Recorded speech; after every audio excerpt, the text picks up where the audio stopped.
Good morning. Objective type question का video number 3।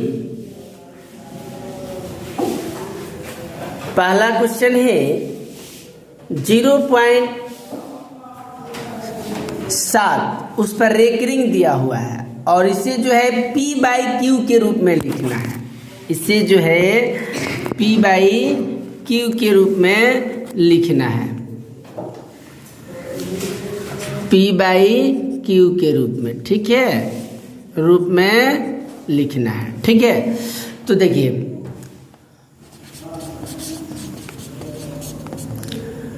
तो इससे पहले हमने आपको बताया था कि किसी भी अंक पर अगर रेकरिंग हो, है ना, तो उस अंक को सीधा उस अंक का जो बड़ी संख्या डाल देना है। तो 7 और दशमलव के बाद जितने भी अंक हैं, ठीक है, और उस पर जितने भी अंक पर रेकरिंग होंगे उतने अंक की बड़ी संख्या डालना है। तो दशमलव के बाद यहाँ 7 एक ही अंक है और उस पर एक रेकरिंग है, तो अर्थात एक अंकों की बड़ी संख्या डाल दीजिए, यही हो जाएगा आंसर। या फिर 9th क्लास सेशन में आपने दोनों पक्षांतर में दोनों पक्ष में 10 से भी गुना करके बनाए हैं और 100 से भी गुना करके बनाए हैं। उस तरीके से भी बनाएंगे तो आ जाएगा। उस तरीके से भी बनाएंगे तो क्या हो जाएगा, आ जाएगा। अब जैसे मान लेते हैं उस तरीके से अगर बनाना हो तो यहाँ पर मानेंगे, माना कि 0.77 रेकरिंग का मतलब होता है अनंत, कटेगा नहीं, ठीक है। तो 0.77 बराबर x माना, ठीक है। अब क्या करेंगे, x इक्वल टू 0.77 दोनों तरफ 10 से गुना कर देंगे। 10 से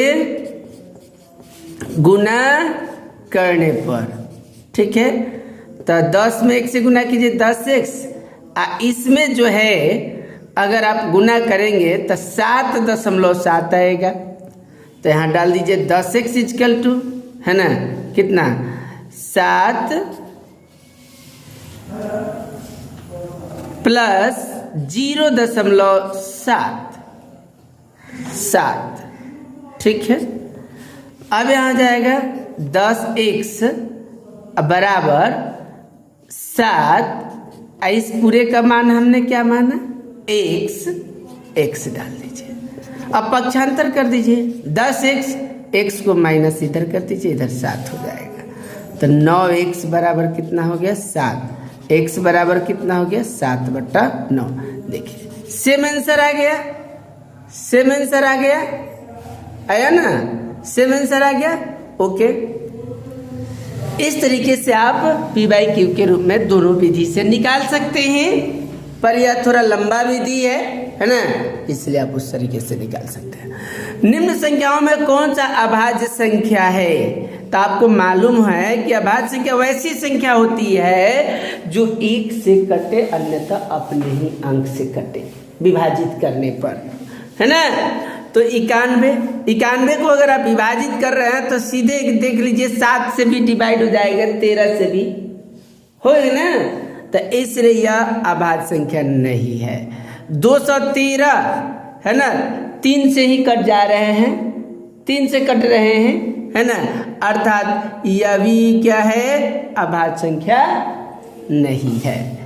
41 यानी 41 बिल्कुल एक किसी भी अंक से डिवाइड नहीं होंगे, किसी भी अंक से विभाज्य नहीं होंगे, क्या तो 1 से होंगे ना तो 41 से होंगे, हाँ, इसलिए यह क्या है, करेक्ट आंसर है, यह अभाज्य संख्या है, ठीक है। 41 तो नहीं कटेंगे, है ना। अब जरा यहां पर इसको देखिए 501, ये भी क्वेश्चन जो है हमें डाउटफुल है, यह डिवाइड होगा कि नहीं होगा, है ना। जरा किसी भी अंक से यह कटने वाला है, 3 से कट जाएंगे, 3 का 3,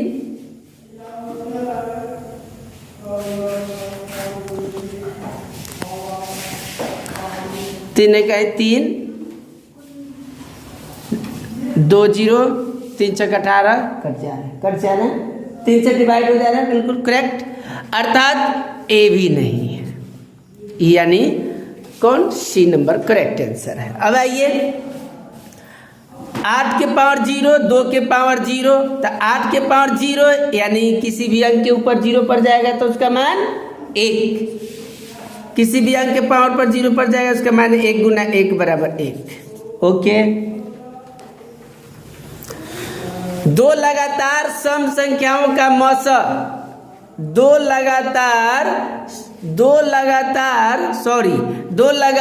संख्याओं का मौसा, चाहे दो विषम संख्याओं का मौसा क्या होगा? 1। अब कहिए कि सर कैसे? तो लीजिए 3 और 4 लगातार है, इसका मौसा निकाल लीजिए, कहेगा 12 और 13 इसका मौसा निकाल लीजिए, ये कहेगा, ठीक है ना। यानी दो संख्याओं का, दो लगातार संख्याओं का है ना, तो दो लगातार संख्या है ना, उनकी मौसा निकाल लीजिए, कितना हो जाएगा? √12 क्या है भाई? √12 क्या है? परिमेय संख्या या अपरिमेय संख्या है ना, तो अपरिमेय संख्या है, अपरिमेय संख्या है। इसको कैसे तोड़ेंगे है ना, तो इसको तोड़ेंगे तो जरा देखिए, 2 से 6, फिर 2 से 3, यानी 2√3 आ रहा है, 2√3 आ रहा है, इसको हमने तोड़ दिया, 2√3 आया था। 2 परिमेय संख्या है, √3 अपरिमेय संख्या है, परिमेय और अपरिमेय संख्याओं का गुणनफल अपरिमेय होता है, अतः 2√3 एक अपरिमेय संख्या है। निम्नलिखित परिमेय संख्याओं को दशमलव रूप में लिखने पर कौन सा शांत दशमलव होगा, है ना, तो भागा देकर देखिए कौन सा शांत होगा और कौन सा अशांत होगा। तो ये तो नहीं होगा, बिल्कुल नहीं होगा, क्योंकि शेष 1 ही आएगा इसका। ये भी नहीं होगा क्योंकि शेष 3 ही आएगा इसका, ठीक है। ये देख सकते हैं, 8 चुका 32 1 33, 33/8 है ना। ए डिवाइड करेंगे तो 4.125 आएगा, ठीक है। तो यही है जो शांत दशमलव होगा, ठीक। यहाँ पूछा है कि कौन शांत दशमलव होगा, तो यही है सी नंबर जो शांत दशमलव होगा। 22/7 है, कभी भाग देने पर पूर्ण रूप से डिवाइड होगा नहीं, है ना। आइए अब आगे देखते हैं, किस वैज्ञानिक ने the books on games of choice पुस्तक लिखी? इसका ऑप्शन देना चाहिए था उनको, है ना। तो इसका जो है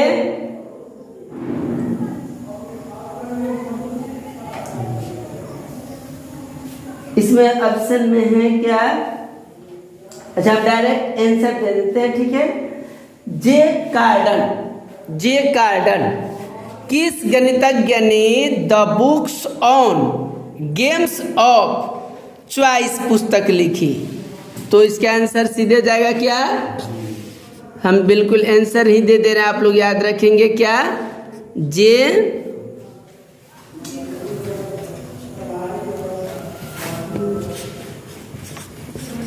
कार्डन,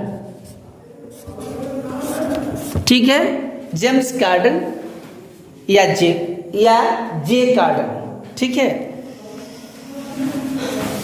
अब है √3 क्या है? एक अपरिमेय संख्या। √3 क्या है? एक अपरिमेय संख्या, जो आप लोगों ने सिद्ध भी किया है, अपरिमेय संख्या।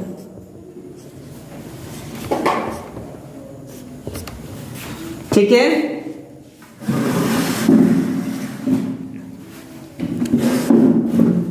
नेक्स्ट क्वेश्चन है, यदि a बराबर 2 के पावर 3 गुना 3 के पावर 5 2 के पावर 3 गुना 3 गुना 5 और b बराबर 2 के पावर 4 गुना 5 गुना 7 तथा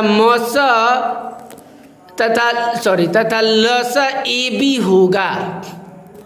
यानी AB का लसा क्या होगा ये हमें ज्ञात करना है। तो जरा देखिए 2 का पावर यहाँ पर 3 है, तो इस तरीके से कर दीजिए ताकि बेहतर समझ में आ जाएगा। b बराबर 2 गुना 2 गुना 2 गुना 2 गुना 5 गुना 7। तो AB का मौसा निकालना है भाई। तो AB का मौसा क्या हो जाएगा?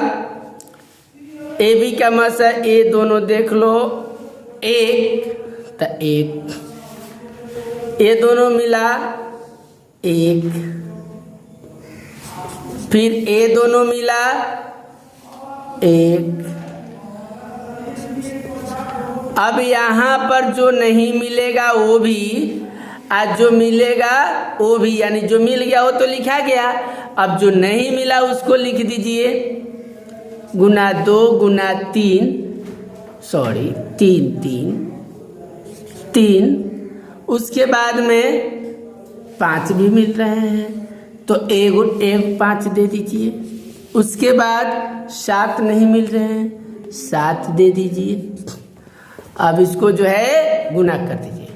7 × 5 = 35, 35 × 105, 105 दूना 210, 210 दूना 420, 420 दूना 840, 840 दूना 1680। ये हो गया आपका आंसर। ठीक है। अब देखिए यहाँ पर 2 + √2 अपरिमेय संख्या है।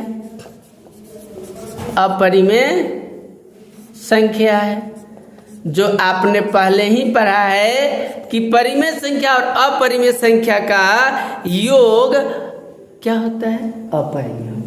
तो 2 परिमेय संख्या है, 2 परिमेय संख्या है, √2 अपरिमेय संख्या है, दोनों का योग क्या हो गया? अपरिमेय संख्या। निम्नलिखित में कौन सा परिमेय संख्या है? अब यहाँ देखना है कि कौन सा परिमेय संख्या है। ए बाबू तो इसको जरा चेक कर लो ना। 1 का वर्गमूल 1, 140 का वर्गमूल 12, इसको चेक कर लो। 1 शून्य से 1 शून्य, आप 5 से काट दो 10, है ना। यानी 1 बटा कितना? 10, इसका रूट कर दो।